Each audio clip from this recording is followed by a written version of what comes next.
you keep it in the right conditions, the right wheat in the right conditions, and you can store it for hundreds of years and it won't go bad. But why wheat over the other grains or beans or whatever? Because wheat breaks down to the closest food that is a whole, complete meal for a human being. If you break down what a human being needs to eat into complex carbohydrates, fats, and proteins, wheat is almost identical to what the human diet needs as far as wheat, as far as proteins, carbohydrates, and fats go. It's lacking in some of the vitamins, so if you had nothing else to eat but wheat, you should probably have a vitamin pill. But other than that, wheat is the one food that is going to keep you healthier longer than any other food on the face of this earth if you have one food to eat in case of famine. That's why wheat. Now, what do you do with this? Well, you don't have to do anything to it. You can eat it just straight, just like this. And this is what the pioneers did in the olden days. They just take a small handful of wheat, pop it in their mouth, and chew it up. And after a while of chewing, it gets kind of gummy. You develop the gluten in it, and it's like chewing gum. Not flavored chewing gum, but just chewing gum. It's kind of red-flavored chewing gum. You might want to try it with your kids. Just give them a handful to chew on for a while and tell them not to swallow it for a while. Tell them what they think. They might like it. A lot of kids do. What else you can do with wheat is you can pop it and eat it rather like popcorn. It doesn't look like popcorn. This is popped wheat. Now, I'll show you a kernel of regular wheat as opposed to popped wheat. This is a regular wheat kernel. You can see how the seam in there is tight. This is a popped wheat kernel, and you see how it opened up some. And that's how it popped. It doesn't pop up big like popcorn. But you can cook it pretty much the way you do popcorn. If you have a hot air popper, you can cook it in this, but it's not going to pop out the exit like this, like popcorn does.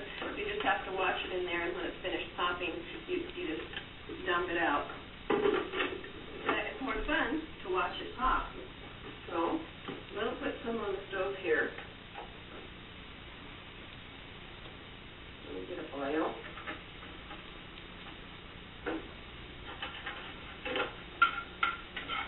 Let it heat up just a bit. Let's see.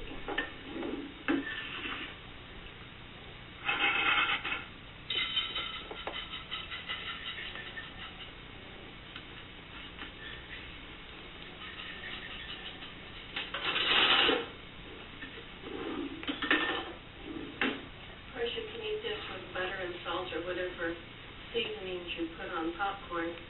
I think it doesn't taste as good as popcorn. I'd rather eat popcorn. This is toasted wheat, and some people rather like it.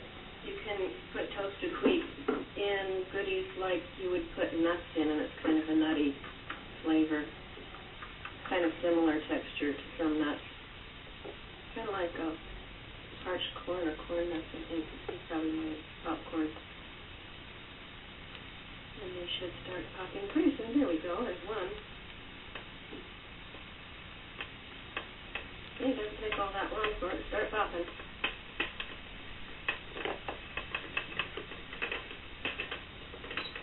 Guess you might want to get a screen cut on top of it.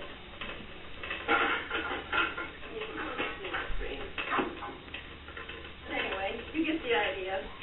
That's how to do it. It's not hard. Now, what else do you do with it?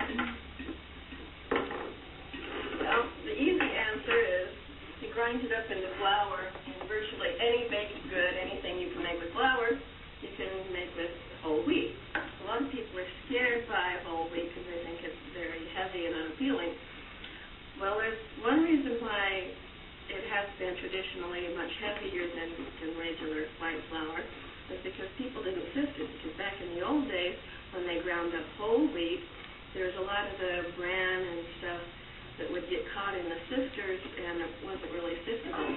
But now that wheat grinders are made better, you can grind whole wheat. This is whole wheat right here, and the whole thing can be ground and be sifted.